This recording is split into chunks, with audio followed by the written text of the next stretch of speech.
જૂના તો આપણે લગ્ન ગીતો હતા. કન્યાને સાસરે વળાવે, હા, કન્યા વિદાયની વેળા આવે અને સાસરિયાવાળા બહેનો ગાય સાસરિયા પક્ષને. આ એક જ ગીત એવું છે છેલ્લે કે વર પક્ષની બહેનો અને કન્યા પક્ષની બહેનો બંને ગાય. ઢોલીડા તો ઢબુક્યા લાડી, હવે ચાલો આપણે ઘેર. અને ઓલી કન્યા રડતી હોય, પોતાના બાપાને મળતી હોય, ભાઈઓને મળતી હોય, માને મળે, બહેનોને, સખીઓને મળીએ, રડતી હોય. અને પછી એ કન્યા જાણે કહેતી હોય ઓલી બહેનોને, વર પક્ષની બહેનોને, ઉભારો તો માગુ મારા દાદા પાસે શીખ રે. થોડી વાર રાહ જુઓ, હું મારા દાદા પાસેથી શિખામણના બે બોલ સાંભળી લઉં, એની પાસેથી શિખામણ લઉં. તો ઓલી બહેનો વળી પાછી કે હવે કેવી શિખરે લાડી, હવે કેવા બોલ રે. હવે તો પરણ્યા એટલે પ્યારા લાડી, હવે ચાલો આપણે ઘેર. આ તું 22 વર્ષની થઈ ત્યાં સુધી તે કઈ શિખામણ ન લીધી દાદા પાસેથી, તારી બા પાસેથી? હવે કેવી શિખામણ, હવે કેવા બોલ, હવે તો પરિણ્યા એટલા પ્યારા લાડી, ચાલો આપણે ઘેર. અને બીજી વાત કહું, આ લગ્નનું ગીત જ નથી. આ જીવન પૂરું થાય ને અને મૃત્યુ સમયે જેથી યમુના દૂત ઢોલ વગાડતા હશે, એ વખતનું પણ આ ગીત છે. યમુના દૂતો ઢોલ વગાડતા વગાડતા જીવને કહેશે કે ઢોલીડા હવે ઢબુક્યા લાડી, ચાલો આપણે ઘેર.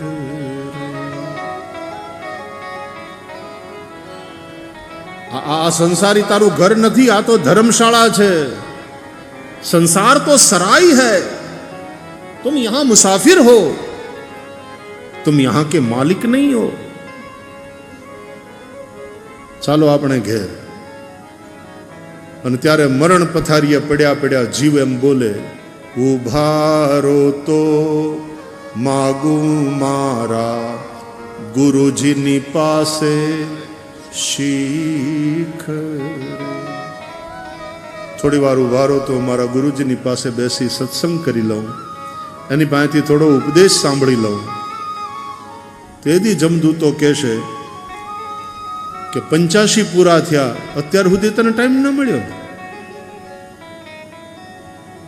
મરવા ટાણે એમ કે છે કે હું મારા ગુરુજીની પાસે જાઉં, ઉપદેશ સાંભળું, સત્સંગ કરું. હવે કેવી શિખરે લાડી, હવે કેવા બોલ રે. હવે તો પરણ્યા એટલે પ્યારા લાડી, હવે ચાલો આપણે ઘેર.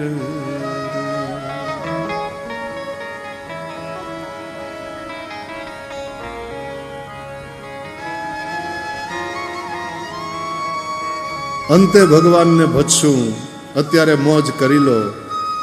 આ માન્યતામાંથી બહાર નીકળવાની જરૂર છે. કાળ ક્યારે આવીને પકડી લે કાંઈ નક્કી નથી.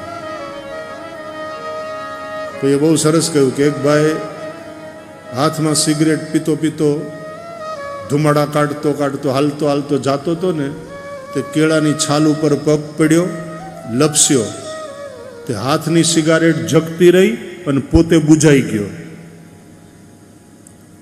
જીવનનું કાંઈ નક્કી નથી, ક્યારે પૂરું થઈ જાય. इसलिए काल करे सो आज कर, आज करे सो अब. पल में परलय होएगी बहुरी करेगो कब।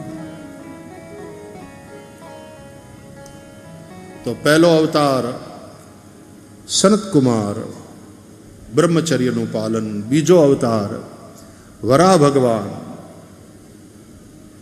પૃથ્વીને જળમાંથી બહાર કાઢી, ત્રીજો અવતાર દેવર્ષિ નારદ વાનપ્રસ્થી ભક્તિ માર્ગ બતાવ્યો, ચોથો અવતાર નરનારાયણ તપસ્યા કરી. તો ભગવાન પોતે પણ તપ કરે છે. પાંચમો અવતાર કપિલ ભગવાન સાંખ્ય શાસ્ત્રનો ઉપદેશ કર્યો. છઠ્ઠો અવતાર અત્રિ અને અનસુયાને ત્યાં ભગવાન દત્ત પ્રગટ થયા, દત્તાવધૂત. એમણે પ્રહલાદને, અલર્કને, યદુને આ બધાને જ્ઞાનોપદેશ કર્યો. સાતમો અવતાર રુચિ ઋષિને ત્યાં આકુતિ માતાથી યજ્ઞનારાયણ ભગવાન પ્રગટ થયા. આ કર્મ માર્ગને બતાવનારો અવતાર છે. યજ્ઞ ગ્રહસ્થો કરે, સંન્યાસી પછી યજ્ઞ ન કરે. એણે અગ્નિને પોતાની અંદર સમાવી લીધો હોય, એટલા માટે સંન્યાસીના કપડાનો રંગ એ અગ્નિના જેવો હોય છે. ભગવો રંગ એ અગ્નિનો રંગ છે. એટલે પછી સંન્યાસી અગ્નિને અડે પણ નહીં. અને સંન્યાસીનું શરીર હોય એ જ્યારે શરીર છોડે ત્યારે પછી એને અગ્નિદાહ ન અપાય. એને કાં ભૂમિમાં સમાધિ, કાં જલ સમાધિ.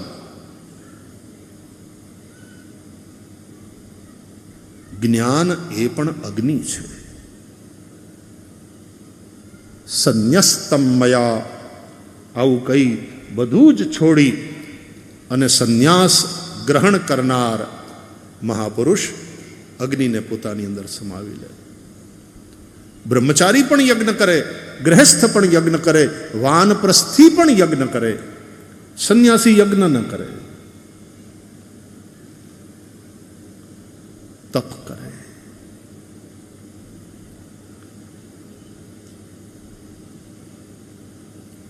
યજ્ઞનારાયણ ભગવાન રુચિ ઋષિને ત્યાં આકુતિ માતાથી પ્રગટ થયા. લક્ષ્મીના અંશરૂપ દક્ષિણાને એ વર્યા. તોષ, પ્રતોષ, સંતોષ, ભદ્ર, શાંતિ ઇત્યાદિ અને ત્યાં પુત્ર થયા. આઠમો અવતાર નિવૃત્તિપરાયણ લોકો માટે નાભિરાજાને ત્યાં માતા મેરુ દેવીથી ભગવાન ઋષભદેવ રૂપે પ્રગટ થયા. પરમહંસના ધર્મ સમજાવ્યા. આ ઋષભદેવ ભગવાન જૈન પરંપરામાં સૌથી પ્રથમ તીર્થંકર ગણાય છે, જેમનું બીજું નામ છે આદિનાથ. આપણે અમદાવાદથી આગળ જઈએ ને, નાથ દ્વારા આવે છે ને વચ્ચે કેસરિયાજી, ભગવાન ઋષભદેવજી ત્યાં બિરાજે છે. જૈનોના એ પ્રથમ તીર્થંકર છે. વૈષ્ણવોના 8મા અવતાર છે.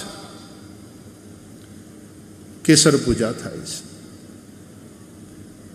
પરમહંસના ધર્મ એટલે કે નિવૃત્તિ માર્ગ શું કહેવાય એનું દર્શન ભગવાન ઋષભદેવે કરાવ્યું. 9મા અવતારે ભગવાન પૃથુ બન્યા. રાજાના ધર્મ શું તે સંસારને સમજાવ્યું. રાજ્ય વ્યવસ્થા કેવી હોવી જોઈએ, શાસન વ્યવસ્થા ધર્મ સાપેક્ષ હોવી જોઈએ કે ધર્મ નિરપેક્ષ, આ બધી વાતોનો વિચાર શ્રીમદ ભાગવતમાં કરવામાં આવ્યો છે. 10મો અવતાર મત્સ્ય નારાયણ, 11મો અવતાર કૂર્મ ભગવાન, 12મો ધન્વંતરી, 13મો અવતાર મોહિની. આ બધા સમુદ્ર મંથનના સમયે થયેલા અવતારો છે. કૂર્મ, ધન્વંતરી, મોહિની.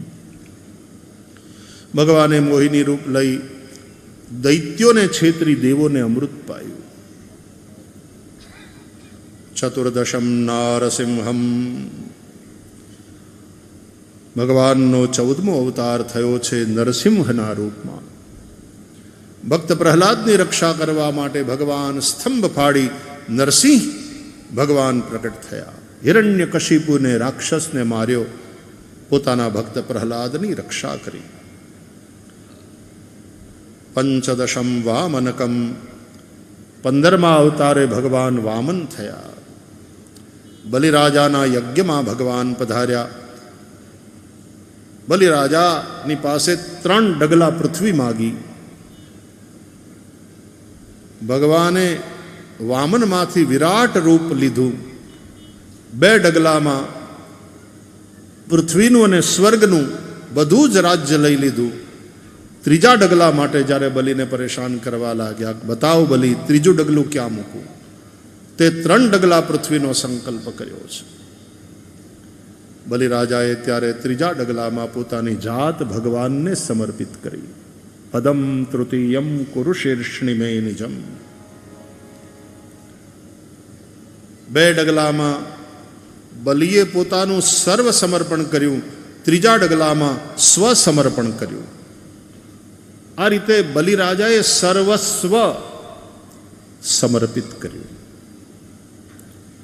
સર્વ સમર્પણથી મમતા મટે અને સ્વસમર્પણથી અહંતા જાય. અહંતા અને મમતા એ જ જીવને બાંધે છે. બલિરાજાનું ચરિત્ર શ્રીમદ ભાગવતમાં બહુ દિવ્ય છે.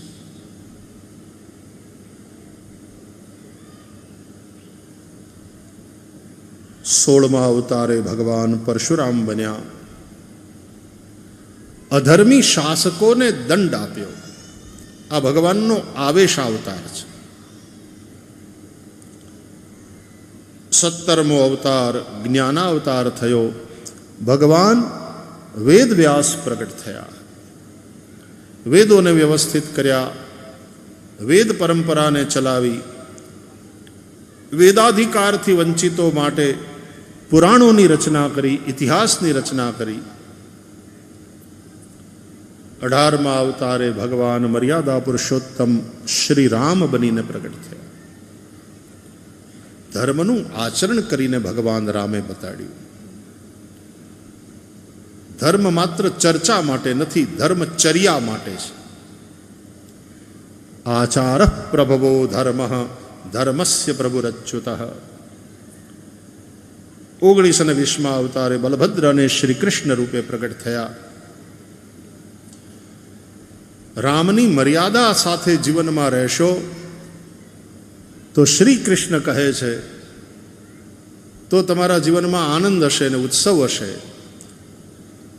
તો પછી લાઈફ છે ને એ સેલિબ્રેશન બનશે.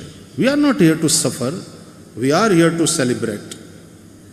જીવન એક ઉત્સવ છે, એને ઉત્સવની જેમ જીવો. શ્રી કૃષ્ણ ભગવાન એ શીખવાડે છે. શ્રી કૃષ્ણ એટલે આહ્લાદ, શ્રી કૃષ્ણ એટલે ઉત્સવ. પહેલા રામ આવે છે, પછી શ્રી કૃષ્ણ આવે છે. પહેલા ધર્મની મર્યાદા, એનો સ્વીકાર, અને તો જ જીવન ઉત્સવ બને. નહીં તો ઉચ્છૃંખલ, મર્યાદા વગરનો આનંદ એ તો ઉચ્છૃંખલતા કહેવાય. ભગવાનનો બુદ્ધ અવતાર અને પછી ભગવાનનો કલ્કી અવતાર થશે, એ હજી થવાનું. જો આ સનાતન હિન્દુ ધર્મની વિશેષતા છે. મુસલમાનો એમ માને છે કે મોહમ્મદ પૈગંબર સાહેબ એ છેલ્લા પૈગંબર છે, હવે કોઈ નહીં આવે. પણ હિન્દુઓ એમ નથી માનતા કે બુદ્ધ ભગવાન, અત્યારનો જે સમય છે, બૌદ્ધાવતારે, આ બ્રાહ્મણો સંકલ્પ કરે ને એમાં બોલે બૌદ્ધાવતારે કલિયુગે કલિ પ્રથમ ચરણે. તો બુદ્ધનો અવતારી છેલ્લો એવું નહીં, હજી અવતાર થશે, આવવાના છે. કોણ? કલ્કી ભગવાન. અને એ કલિયુગને ઉથાપી અને સતયુગનું સ્થાપન કરશે. એટલે છેલ્લો અવતાર એવી વાત સનાતન હિન્દુ ધર્મમાં નથી. There is nothing like last incarnation in Hinduism.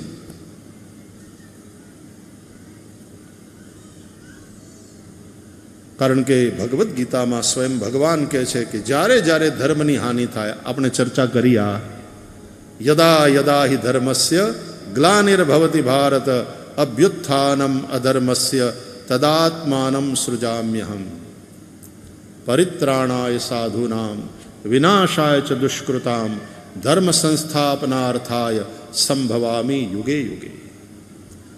યુગે યુગે હું અવતરિત થાઉં છું એમ ભગવાન કહે છે. જ્યારે જ્યારે ધર્મની હાનિ થાય, અધર્મ વધી જાય, અત્યાચારીઓ માજા મૂકે, સજ્જનો દુઃખી થતા હોય, ત્યારે ત્યારે ભગવાન કોઈના કોઈ રૂપે અવતરે છે, પ્રગટ થાય છે. 24 અવતારોની કથા ભાગવતમાં છે, પણ અવતારો પાછા 24 જ છે એવી વાત નથી. અવતારા યસંખ્યેયા, ભાગવતકાર કહે છે અવતારો અસંખ્ય છે.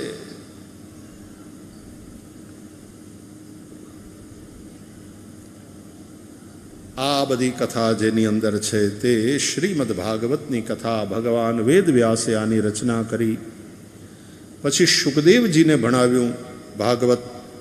શુકદેવજીએ ગંગાના કિનારે અનશન વ્રત લઈ બેઠેલા રાજા પરીક્ષિતને સંભળાવ્યું. સુતજી કહે છે નૈમિષારણ્યમાં, હે શૌનકાદિ ઋષિઓ, એ જ સંવાદ શુકદેવ અને પરીક્ષિતનો તમને લોકોને હું સંભળાવું છું. શૌનકજીએ અનુરોધ કર્યો, સૂત સૂત મહાભાગ વદનો વદતાંબર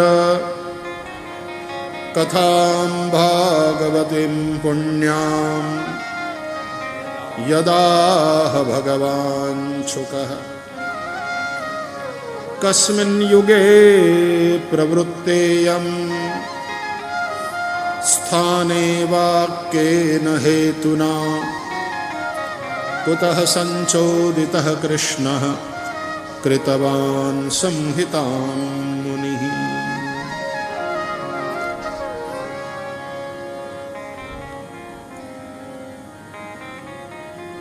હે સુતજી, આપે એમ કહ્યું કે આ કથાની રચના, આ ભાગવતની રચના વ્યાસ મહારાજે કરી.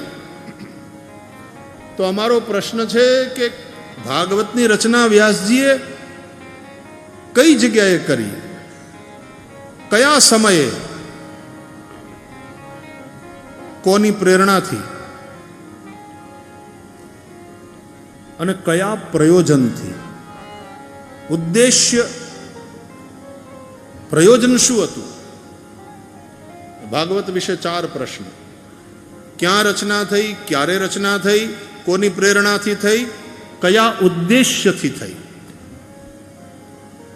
આપે એમ કહ્યું કે આ ભાગવતની રચના કર્યા પછી વ્યાસજીએ પોતાના પુત્ર શુકદેવને ભણાવ્યું અને શુકદેવજીએ રાજા પરીક્ષિતને સંભળાવ્યું. શુકદેવજી તો પરમહંસ હતા, બ્રહ્મજ્ઞાની છે, બ્રહ્મદ્રષ્ટા છે.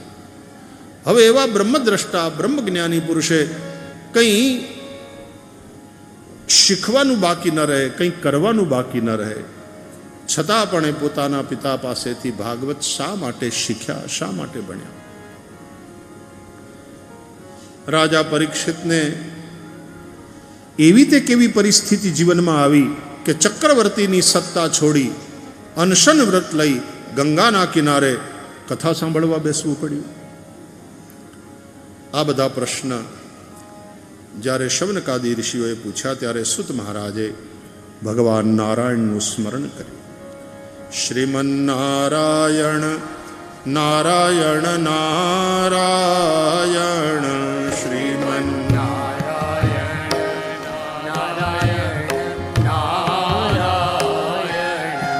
શ્રીમન્નારાયણ નારાયણ નારાયણ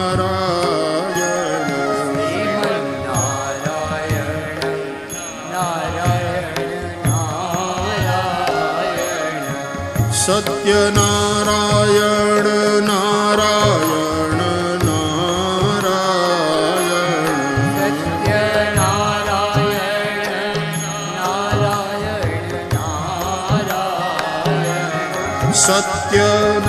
સત્યનારાયણ નારાયણ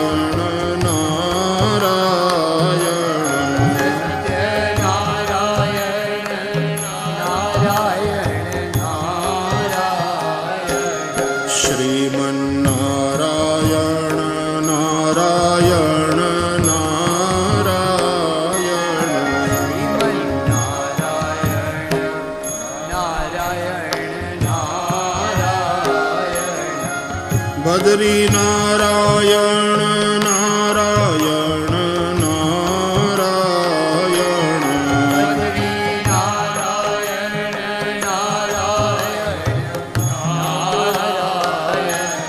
બદ્રી નારાયણ નારાયણ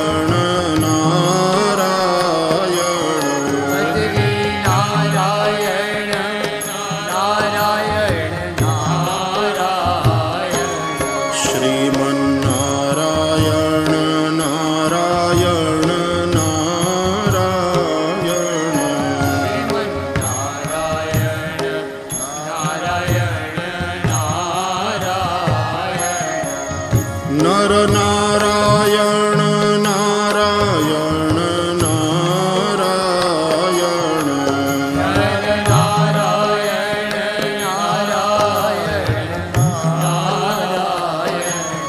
નર નારાયણ નારાયણ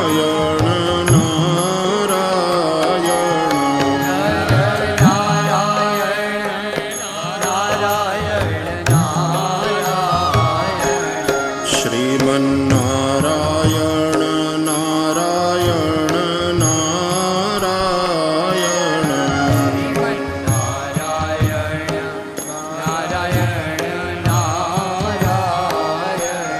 સૂર્ય નારાયણ નારાયણ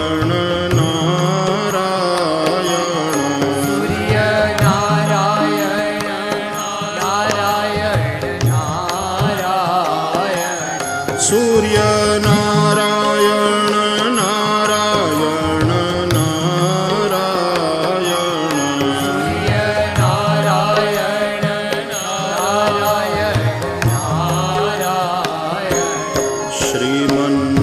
શ્રીમન્નારાયણ નારાયણ નારાયણ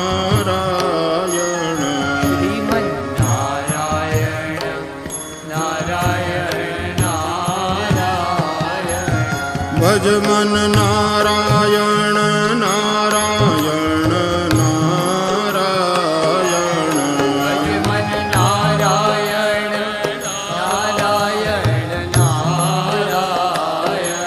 ઓ ભજમન નારાયણ નારાયણ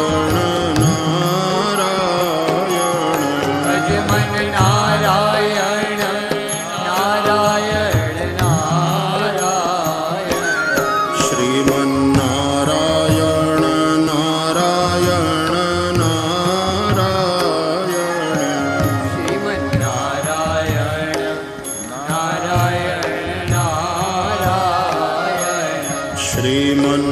શ્રીમન્નારાયણ નારાયણ નારાયણ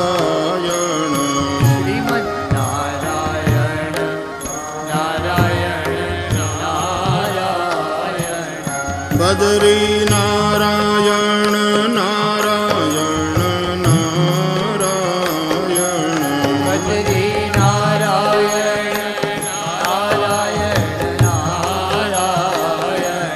લક્ષ્મી નારાયણ નારાયણ નારાયણ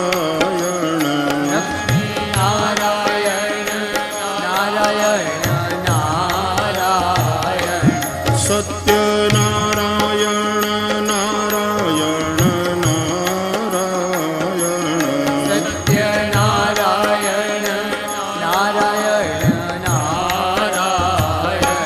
નર નારાયણ